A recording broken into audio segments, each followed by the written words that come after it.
듣다 보면 내공이 쌓이는 방송 2시간 철학입니다. 네, 반갑습니다. 제가 이거 네. 말씀드릴게요. 저희는 이제 요한네스 일시베르거의 서양 철학사 상권 고대화 중세 편을 읽고 있고요. 드디어 아리스토텔레스가 끝났습니다. 네, 끝나고 제 3장 헬레니즘과 로마 제정 시대의 철학을 이번 시간부터 들어갑니다. 바로 읽어보도록 할게요. 네. 헬레니즘 시대에 한 가지의 정신사적인 과정이 완성되었다고 해요. 그게 뭐냐면 철학을 일종의 특수 과학으로 발전시키는 것이라고 합니다. 그 소크라테스 이전의 철학에서는 뭐 철학자라 그러면 과학자, 의사, 기술자, 정치가 뭐 다 되는 거였는데 모든 것에 통하는 사람이었던 거죠, 철학자가. 그런데 이제 요 시대, 헬레니즘 시대로 넘어오면서 철학자는 말 그대로 그 철학에 신경을 쓰는 사람이 되었다. 개별 과학들이 각기 분화하여 독립했다고 해요. 그래서 철학이라 그러면 이제는 논리학, 윤리학, 형이상학에만 국한하게 되었다. 이제 오늘날 현대의 철학이라 그러면은 이제 이런 느낌인 거죠. 어쩔 수 없었던 것 같아요. 그리고 철학은 깊어지고 세계관의 학문이 되었다고 합니다. 덕분에 철학은 인간 자체에게도 눈을 돌리게 되었다. 이때 인간은 알렉산드로스와 그 후계자들에 의해서 야기되었던 전쟁 때문에 들뜨고 불안해진 이 시대에 처해서 내면적인 인간에게서 구원과 행복을 찾아 헤맸다고 해요. 그 시대적 상황 자체가 전쟁을 많이 일으켜서. 이것도 라하님이 저번에 말씀하셨죠. 전쟁이 그 시절에 하필 있어가지고 이렇게 됐다. 네, 저는 여기서 네. 외부의 현실들은 인간들에게 행복과 구원을 가져다 주기는 그냥 위대함을 추구하는 게 오히려 폐허만 만들어냈다는 문구가 굉장히 마음에 와닿는 문구인 것 같아요. 오히려 폐허만. 지금의 현대의 정치사에도 가장 맞는, 그러니까 사람들이 포퓰리즘이라는 말과 더불어 여러 가지 말들을 하는데 당장 눈앞에 보이지 않는 것들을 말하는 것들에 대해서 많은 사람들이 그 당시에는 반대 의견이라기보단 저게 과연 될까 이렇게 말을 하잖아요. 그 재미난 사례도 우리나라에서 처음에 그 최저임금이었나 정확히 뭔 기억이 안 나는데 그 민주노동당이 탄생했을 때 내친 구호가 있었는데 그거를 민주노동당을 20석이 넘게 만들었음에도 불구하고 그것을 실현했던 건 제가 알기로는 새누리당으로 알고 있는데, 그러니까 처음부터 그걸 했으면 더 잘 될 수 20년이나 빠르게 실현할 수 있었을 텐데 사람들이 이게 긴가민가 하다가 20년 후에야 실현하잖아요. 그러니까 처음부터 너무 머나먼 위대한 것들에 대한 이야기들을 말하는 것들은 그때 당시에는 와닿지 않는 이야기지 않을까. 그렇죠. 시대가 맞아야 또 어느 정도 시간이 흘러야 사람들이 그걸 또 알아보고 너무 앞서간 의제들은. 저는 이제 문학, 예술 이런 걸 하면서 한 발짝 앞서가지 말고 항상 반 발짝만 앞서가라고 그런 많이 말 듣거든요. 하죠. 그래야 그런 말. 사람들이 이해할 수 있다고. 니체 같은 경우에도 뭐 100년을 앞서갔다 그랬나? 너무 앞서갔기 때문에 사람들이 그 시대 사람들이 이해를 못했다고 하더라고요. 근데 이제 현대에 와서 오늘날에 와서야 사람들이 니체가 정말 대단했구나. 요거를 깨닫게 됐다고 그런 말 들었던 것 같아요. 네, 당대로 비교되는 그런 유명한 인물 중에서는 테슬라와 에디슨이 있지 않을까 생각하고 있습니다. 처음에 직렬의 에디슨과 직렬 갑자기 단어가 안 떠올라서 교렬이었나? 직렬 병렬. 병렬의 테슬라였는데 처음엔 다 에디슨 쪽이 맞다고 했지만 결국은 다 지금 병렬로 바꾸어져 있잖아요. 그런 경우만 봐도 철학적인 부분을 포함해서 여러 가지 사회적 전반적으로 너무 앞서간 사람들의 이야기는 설득력이 당시에는 부족하다. 않을까라는 생각이 들었습니다. 좋습니다. 바로 또 가볼게요. 312쪽이고요. 이 시대에는 아까 전쟁이 엄청 발발해서 이 시대에는 윤리학이 중요시되었다고 합니다.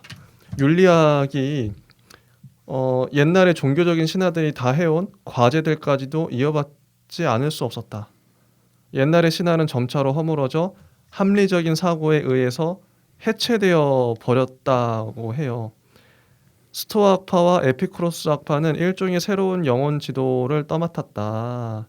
광범한 영향을 미쳤다. 그리고 로마의 황제들이 등장함과 동시에 시국은 한층 더 혼란해졌고 인간이 내적으로 한층 더 불안해지고 절박한 기분에 사로잡히게 되었을 때 몰락의 구렁텅이 속에서 갑자기 그리스도라는 인물이 나타나요. 그가 세상의 빛이요 부활이요 생명이라고 말했을 때 정말로 아주 드문 시대의 전환이 다가왔다. 나이 어린 그리스도는 그 집안을 확고히 하고 그리스도교는 그 집안을 확고히 하고 천천히 인간을 이끌어 나갈 지도권을 철학의 소나기에서 빼앗아냈다. 이렇게 나옵니다. 그리고 시간이 흘러서 기원 후 529년에 유스티아누스 황제가 고대 철학의 최후의 학원인 아카데미아를 폐쇄해요. 이거는 이제 그때 당시의 정황인 거죠. 철학이 기울고 종교 그리스도교가 막 이제 태동해서 영향력을 행사하는 그런 시기였다. 이때는 그래서 그리스도교는 철학을 흡수해 버렸다고 합니다. 그리스 철학은 그리스도교에 전승됐다. 여기가 이제 전반부 인트로인데요. 지금도 우리가 사는 시대도 시대의 전환기가 아닌가. 요 시기랑 좀 비슷한 느낌이 있어요. 이때도 전쟁인데 지금 시기에도 뭐 자잘한 뭐 전쟁들이 끊이지 않고 종교적으로도 막 엄청나고 뭔가 코로나도 그렇고요. 여기 인간이 내적으로 한층 더 불안해지고 시국은 한층 더 혼란해졌고 절박한 기분에 사로잡혔다. 지금이 딱 그런 시기이죠. 지금 현대도.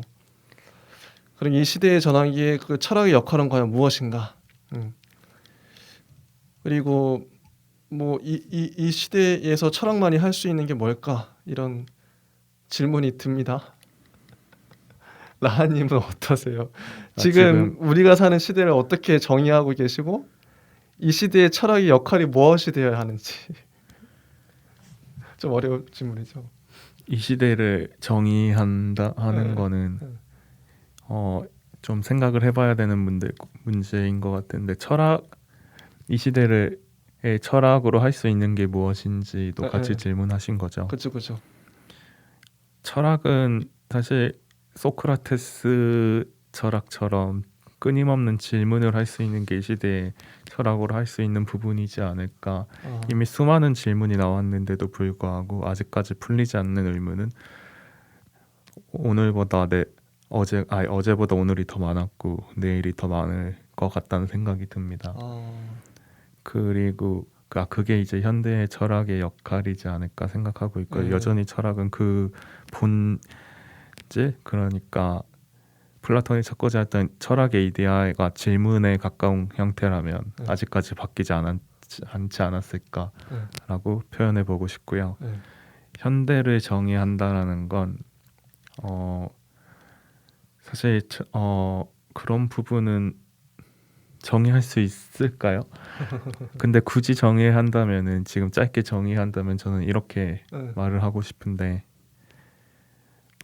수많은 소음들 속에서 그 인간이 정한 법이든 뭐든 이제 이런 것들 통해서 그 최고의 악보를 찾아내는 일이라고 굳이 표현해 보겠습니다. 그 악보는 뭘까요? 여러 가지가 있죠. 음악에도 악보는 여러 가지 있듯이 뭐 법으로 만들어진 악보, 경제로 만들어진 악보, 철학으로 만들어진 악보, 이제 신념으로 만들어진 악보, 이념으로 만들어진 악보. 그 악보들 중에서 제일 딱 듣기만 해도 이거는 정말 최고구나 하는 음악들이 많잖아요. 그러니까 음악에도 옛날에는 뭐 클래식이라는 하나의 통념 장르, 서양 쪽에서는, 그리고 우리나라 쪽에서는 우리나라 음악 부르는 이름이 갑자기 생각이 안 나네요. 민속 아무튼 예, 그런 부분들이 있죠. 여러 가지 있는데 다 어느 하나가 막 이제 위대하다 좋다 할 수는 없는 부분이지 그래서 자신에게 맞는 내가 좋아하는 그 클래식도 여러 가지로 나눠서 재즈로 갈라지고 또 음악도 발라드, 락, 힙합 여러 가지 갈라지듯이 나한테 맞는 악보를 찾아서 그거를 연주하든 노래하든 듣든 음. 하면 되지 않을까 생각해 봅니다. 좋습니다. 313쪽이고요. 스토아 철학, 실제론의 인간이란 제목입니다. 소제목은 스토아의 철학자들이에요.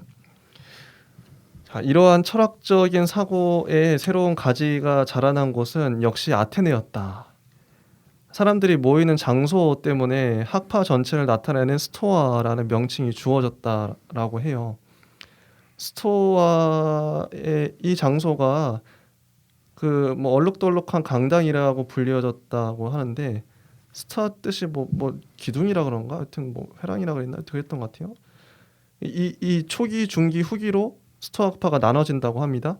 이 학파의 창시자는 제논인데요. 제논은 기원전 300년경에 태어났고 키프로스 섬의 키티온 출신입니다. 재밌는 게 이 제논이 세계 학파의 영향을 받아요. 키니코스 학파, 견유 학파라고도 하죠. 키니코스 학파의 크라테스의 제자였고 메가라 학파의 스틸폰의 제자였고 아카데미 학파의 크세노파네스의 제자였어요. 야, 이거 대단한, 이게 동시에 세 군데 학파의 제자로 활약을 합니다. 그만큼 배움에 대한 욕구가 엄청났던 것 같아요. 남들은 하나 하기도 벅찼을 텐데. 그래서 제논은 키니코스주의의 영향을 가장 강하게 받았다고 나와요. 그래서 이 키니코스 학파의 그 사상이 스토아 학파 전체의 전형적인 사상이 되었다. 제논은 그의 성격 때문에 대단한 존경을 받았다고 하고요. 기원전 262년에 스스로 생명을 끊습니다. 자살했죠. 그리고 그의 후계자는 아소스 출신의 클레안테스였는데 이 사람은 욕심이 없고 의지가 강하고 도덕적으로 엄격하고 종교심이 깊은 사람이었다고 합니다. 최초의 제우스 성가도 그가 썼대요. 오늘날까지 전해지고 있고요. 그리고 이 클레안테스라는 사람은 기원전 233년에 자발적으로 굶어서 죽었다. 이 재밌죠. 이 사람들이 왜 자살했을까? 왜 자살했을까요? 도대체 왜 자살했을까요? 라니 혹시 짐작가는 게 있으신가요? 굳이 추측을 해본다면 이 사람들은 철학에 대한 엄청난 거두잖아요. 그렇겠죠. 당시 그렇죠. 아마 리더였겠죠. 리더십. 철학을 엄청 했는데 자살을 선택한 거는 그냥 나약함을 증명하고 싶었던 게 아닐까라는 생각이 들었습니다. 글쎄요. 저도 이제 이거 추측해볼 뿐인데 아마 이 정도까지 리더 자리 있고 했으면 당시에는 자살이 오늘날에는 자살이라는 게 부정적인 의미로 우리가 많이 쓰이는데 당시엔 어떤 명예로 자기의 신념에 따라서 자기 자신들의 철학 이론에 따라서 뭐 살다 보니까 자살하는 게 당연한 결말이지 않았을까. 스토아 철학적으로 보면 그건 이제 우리가 좀 이제 오늘 볼 텐데 한번 보면서 왜 자살을 택할 수밖에 없었는지를 나름 추측해 보는 것도 또 하나의 포인트가 될 것 같아요. 그리고 또 하나는 아까 이제 세계학파의 영향을 받았다. 이 스토아 학파가 동시에 이제 짬뽕이 된 거죠. 스토아 학파는 그 당시에 주류를 형성하고 있었던 많은 학문들을 다 흡수를 해서 뭐 새로운 학문을 만들었다기보다는 새로운 뭐 견해 이론을 냈다기보다는 기존 학문들을 잘 이제 합쳐가지고 자기 안에 흡수했던 것 같아요. 이 사람 제논이라는 사람은. 그랬던 것 같습니다. 자, 계속 보면 초기 스토아파의 사람들 중에서 가장 중요한 사람은 솔로이 출신의 크리시프다. 그는 스토아파의 제2의 창시자라고 보여지며 훌륭한 선생이었으며 또 많은 글을 썼다고 해요. 중기 스토아파는 기원전 2세기와 1세기에 해당된다고 하는데 여기 두 대표자가 있는데 파나이티오스와 포세이도니오스입니다. 파나이티오스는 뭐 다 생략하고 아테네 학교를 이끌었어요. 오랫동안 로마에 있었고 로마에서 많은 친구를 뭐 대사제 뭐 이런 사람들 사귀입니다. 그래서 이 파나이티오스 덕분에 로마에서는 철학이 높은 교양에 필요 불가결한 것으로 되었대요. 로마는 당시에 미국, 오늘날의 미국 같은 곳이었겠죠. 세계의 어떤 중심지, 가장 잘 나가는 국가였죠. 그래서 그곳에서 스토아파가 비로소 로마에 정착을 하게 됩니다. 그래서 스토아는 로마 사람들의 몸에 새겨진 철학의 형태였다. 당시 키케로가 이제 황제잖아요. 황제 맞나? 키케로는 해야 할 것과 해서는 안 되는 것, 마음의 평정과 앞을 내다보는 것에 관한 파나이티오스의 글을 계속해서 활용할 수 있었다. 이렇게 나오고요.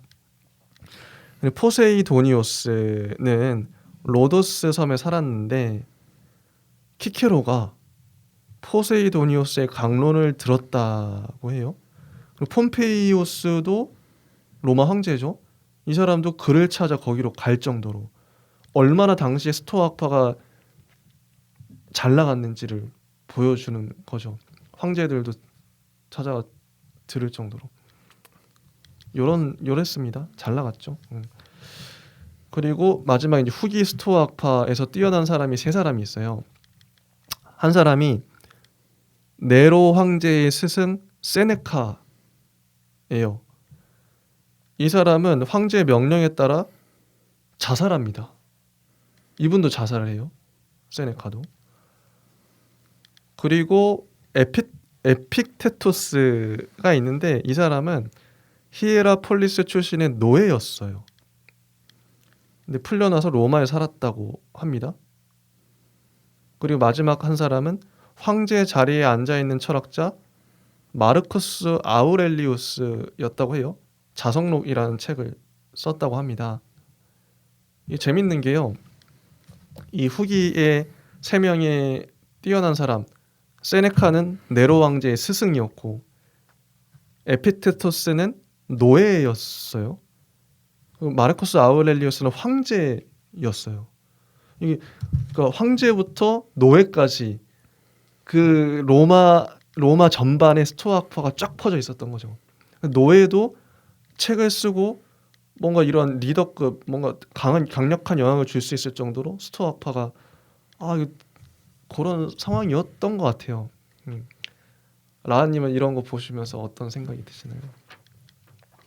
오늘날의 스토아파는 뭘까요? 그러면 주류 학문이겠죠? 주류 학파? 그런 게 있나? 오늘날의 스토아파는 경영학, 아니 경제학이나 경영학에 가깝지 않을까. 그럴 것 같기 아니면 과학일 수도 있고. 네, 경영학 보면 되게 잔인한 내용이라고 해야 돼. 그런가요? 그런 부분들이 많잖아요. 저도 경영학과 나오긴 했는데 경영학 별로 안 좋아합니다. 재미도 없고 그냥 사람을 도구로 느끼는 그런 부분이 많아서. 그러니까.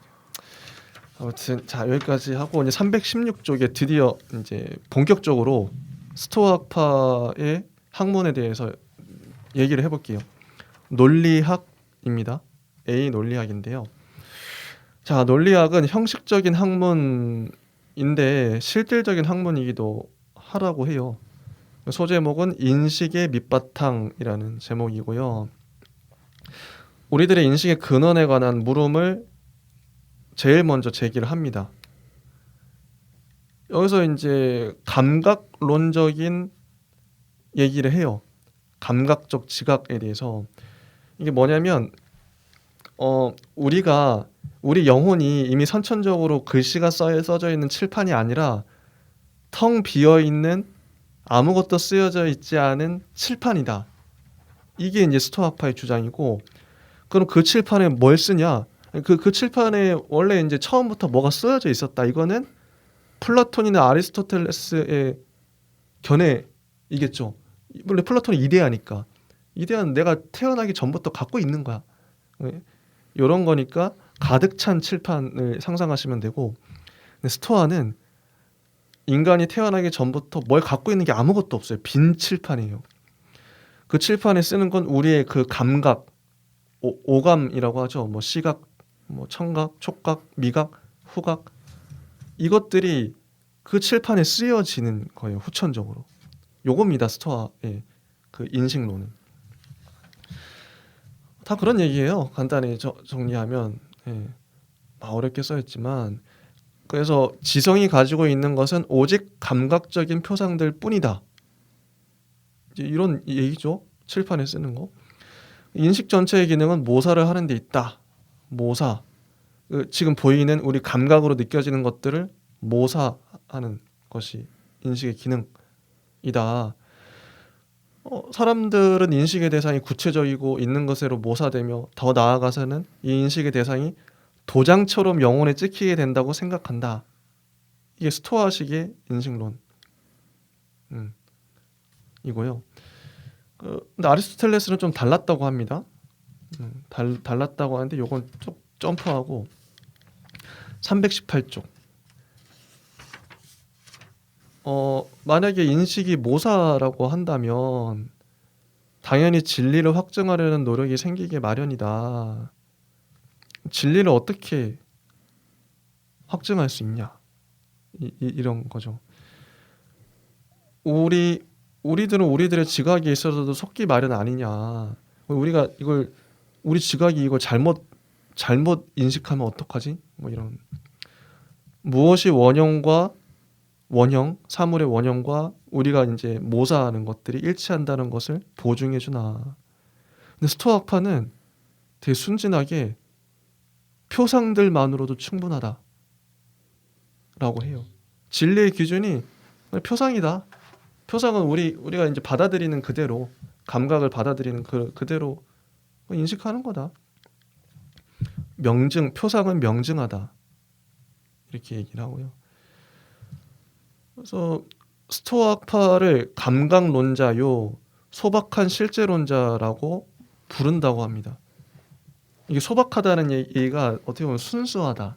이 사람들은 아이처럼 소박하게, 스토아식으로 말하면 이거예요. 야, 너 지금 이거 보이지? 이거 보이는 대로, 야, 펜이잖아. 펜이야.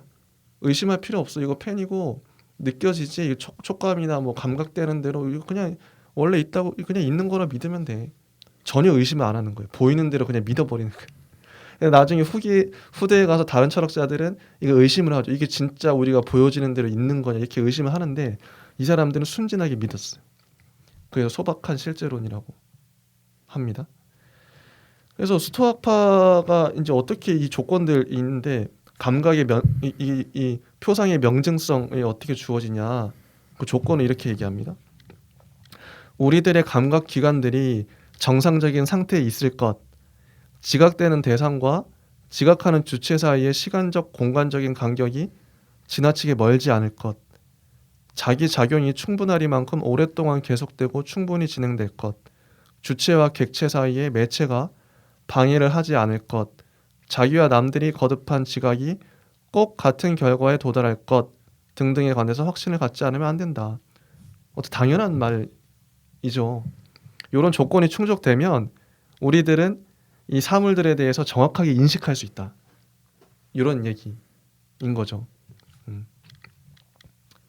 그렇죠? 이런 조건들이 갖춰졌을 때 사람들은 어떤 표상에 대해서 동의하지 않을 수가 없다. 이 조건만 갖춰지면 너희들은 동의를 할 수밖에 없어. 그 표상에 대해서. 동의라는 개념이 나와요. 동의는 의지라고 이어지는데, 그러니까 인간이 순수히 객관적인 존재가 아니라 의지, 동의, 이거는 의욕과 소망을 갖고 있다. 그런 존재다. 이런 얘기라고 합니다. 라하님은 스토아파의 그 인식론에 대해서 어떻게 생각하시나요? 저는 그 스토아파를 들으면서 초창기 저희가 했었던 네. 그 소크라테스가 비판했었던 예. 그 잠시 이름이 생각이 갑자기 안 나가지고 알 것 같은데 이름이 까먹었네요. 이름이 뭐 비판했었던 네. 그 있죠.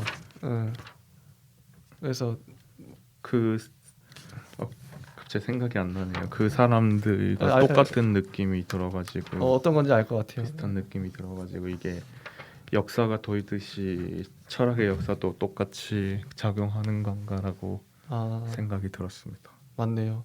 어떤 분들인지 아마 시청자분들도 아실 겁니다. 저희들 갑자기 까먹은 319쪽 이제 사고의 요소 한번 들어가 볼게요. 인식론 너무 순박해요. 보는 대로 믿는다. 니들이 감각의 조건만 갖춰지면 그냥 믿으면 돼. 이런 건. 사고의 요소는 형식적인 사고의 요소들은 아리스토텔레스에 있어서 마찬가지로 스토아파에 있어서도 판단, 개념, 추론이다. 이제부터 세 가지를 얘기할 거예요. 판단, 개념, 추론. 이 각각의 개념들이 이 각각의 요소들이 사고를 할 수 있게끔 해줘요. 자, 첫 번째 판단. 판단이란 주체가 태도를 결정하는 것을 뜻한다. 이 판단은 한 가지의 표상에 대해 동의함으로써 생겨난다. 그래서 한 가지의 표상, 뭐 이게 시각이든 뭐 청각이든 어떤 표상이 우리한테 인식이 되면 그걸 내가 받아들여. 이건 딱 시각으로 펜이 보여. 거기 동의함으로써 판단이 생긴대요. 좀 이게 곱씹어 보니까 뭔 말인지 알겠어요. 동의한다는 것은 어떤 것이 내가 생각하는 그대로 실제로 있다고 확신한다는 뜻이다. 이게 표상이라고 합니다. 우리가 아까 했던 말 똑같죠. 이게 진짜 있네. 되게 순박해요. 의심을 안 합니다. 스토아파는 판단은 진리를 걸머쥐고 있는 자이기 때문에 스토아의 판단론은 무엇이 참이며 무엇이 거짓인가 하는 것을 주체에 의존시키고 있는 게 아닌가. 이게 뭔 말이냐면 이거 진짜 있네. 생각하는 그대로 있네. 근데 이러면은 주체는 나잖아요. 그건 나의 그런 어떤 뭐 심리적인 상태나 어떤 상태에 의해서 이게 있을 수도 있고 없을 수도 있는 거 아니야? 이렇게 질문할 수 있잖아요. 근데 그게 아니래요. 책을 보면 주체에 의해서 이 표상이 혹은 판단이 좌우되는 게 아니라 이게 재밌죠. 이게 또 나름 반전이라 생각했는데 주체가 중요한 게 아니라 표상 내용 자체가 중요해요. 스토아파한테 주체가 중요한 게 아니라 이 보는 내가 중요한 게 아니라 이 표상이 중요해요. 읽어보면 표상 내용이 사태와 일치하면 그 판단은 참이요. 만약에 일치하지 않을 때는 거짓이다. 이 문장이죠. 주체가 어떤 상태도 이게 표상 내용이 사태와 일치하면 참이야. 만약에 일치하지 않으면 거짓이야. 이런 거. 단순 판단, 복합 판단, 복합 판단에서는 계사적, 선언적, 가언적 판단으로 나눈다고 합니다. 근데 이게 구체적으로 어떤 건지는 책에 안 나와요. 근데 여러 판단이 있다. 요 정도. 자, 그다음 두 번째 이제 판단은 여러 개념들로 이루어진다. 개념으로 이루어져요, 판단이. 아리스토텔레스를 보완하고 있다고 합니다. 개념을 통해서. 자, 아리스토텔레스에게 있어서는 개념이 주로 언어적인 측면으로 보여졌다고 해요. 그런데 스토아파에 있어서는 단순한 기호로서의 언어와 이 부호가 지시하는 사상 내용으로서의 개념과 이 사상 내용이 지시하는 대상이 구별됩니다. 자, 언어, 개념, 대상 세 가지 나왔죠. 이 구별된대요. 어떤 사태를 파악할 때, 판단할 때. 자, 이렇게 해서 이 세 가지가 어떻게 되냐면 후대에 와서 말, 개념, 사물로 구별이 돼요. 그럼 말은 문법이 연구하고 그리고 개념은 논리학이나 변증법이 연구하고 사물은 형이상하게 연구한다고 합니다. 이게 후대 영향인 거죠. 스토아학파 영향. 이때 우리들은 보편 개념들을 변형된 표상이라고 생각한다. 보편 개념을 변형된 표상이라고 생각한대요. 이런 보편 개념들은 뭐 보편적인 개념이니까 뭐 사람, 동물 뭐 이런 거겠죠. 근데 그게 변형된 표상이다. 표상은 구체적인 거잖아요, 항상. 이 펜도 구체적이고. 근데 변형된 표상이 보편 개념이라고 해요. 이런 보편 개념들은 평균적인 유형이란 뜻으로 인위적으로 보편화된 것들이다. 이건 이해 가시죠? 인위적으로 보편화된 게 평균적인 유형이 된 게 보편 개념이겠죠. 뭐 사람, 동물, 과일 이런 것. 보편 개념들은 허구는 아니라고 하더라도 이것들에 꼭 들어맞는 대상은 가상일 뿐이다. 실제 존재하고 있진 않죠. 과일 자체가 있진 않으니까 사과 하나하나가 있을 뿐이죠. 근데 우리는 그 과일이란 보편 개념으로 부르니까 그런 얘기 같아요. 스토아 학파도 키니코스 학파와 마찬가지로 하나의 현실적인 객체는 개별적인 표상에 들어맞는다고 생각하는데 이런 점에서 다시 키니코스주의와 비슷한 점이 드러난다. 하나의 현실적인 객체는 개별적인 표상에 들어맞는다. 이런 생각은 감각론의 당연한 귀결이다. 감각론은 우리가 지금까지 계속 했던 거, 이제 우리가 감각하는 대로 느껴지는 거죠. 우리가 지각하는 감각은 오감을 다 말하는 뭐 시각, 청각 다 감각론이죠 이게. 그래서 자 개념들 중에는 스스로 나타나는 그런 개념들도 있다. 이런 개념은 어디에나 있고 동시에 기본적인 개념이고 모든 인식의 전제가 되고 따라서 앞선 개념이라고 불리는 개념이래요. 이 앞선 개념을 인식하는 가치는 자명한 가치를 인식하는 가치와 거의 같다. 이거는 어디에나 있다. 뭐 스스로 나타나는 개념들. 그래서 이것들이 이런 개념들을 모두 획득하게 되면 7살이 되면 이 개념들을 인간이 스스로 획득을 한대요. 너 가르쳐 주는 게 아니라 그러면 7살만 돼도 이 아이는 인간으로서 성숙해지는 거죠. 개인의 완전한 로고스가 세계 이상의 보편적인 로고스와 그 특성이 같아진다.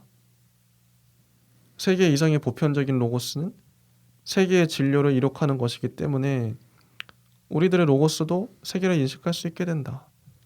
키케로가 높이 평가하는 뭐 만인의 동의라는 논거에 바탕이 되고 있고 인간은 7살이 되면 이성을 사용할 수 있게 된다고 하는 교회법의 규정도 여기서 나왔을 거라고 얘기를 해요.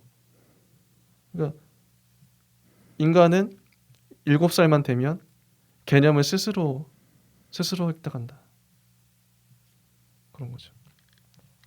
그 다음에 세 번째 스토아학파의 추론입니다.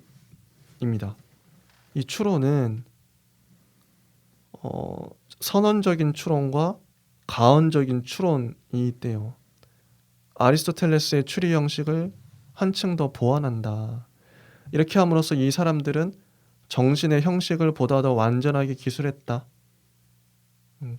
이런 새로운 일을 한 것 외에도 형식주의의 기본적인 진술 논리학, 언표 논리학의 기초를 마련하는 공적도 남겼다고 해요. 추론의 형식은 이런 거죠. 만약에 뭐뭐라면 뭐뭐다, 뭐뭐일 것이다. 이런 형식의 주장들은 참과 거짓이라는 관점에서 분류함으로써 몇 가지 공식들을 제시했다고 합니다. 우리들이 이 공식을 여러 가지 다른 내용들로서 채워줄 때에는 그 명제가 참이냐 거짓이냐 하는 것이 당장에 밝혀진다고 해요. 이게 현대의 기호 논리학에도 영향을 줍니다. 아까도 말 개념 3을 분류하면서 현대에도 영향을 줬던 것처럼 스토아가 후대에도 이렇게 영향을 줬던 것 같아요. 이런 개념들이. 이게 스토아학파가 시초인 거죠. 자, 현대의 기호 논리학에도 영향을 줬다. 자, 요 정도. 여기까지가 아리스토텔레스의 논리학에 대한 이야기였어요. 자, 라한님의 소감이 듣고 싶습니다. 논리학이다 보니까 논리적으로 잘 표현되어 있는 것 같습니다. 그렇죠. 좋습니다. 더 하실 말씀 없으신가요? 네, 없습니다. 네, 이 정도로 하고요. 일단 여기서 끊고 또 다음 시간에 자연학에 대해서 한번 얘기를 해보도록 하겠습니다. 네, 감사합니다. 감사합니다.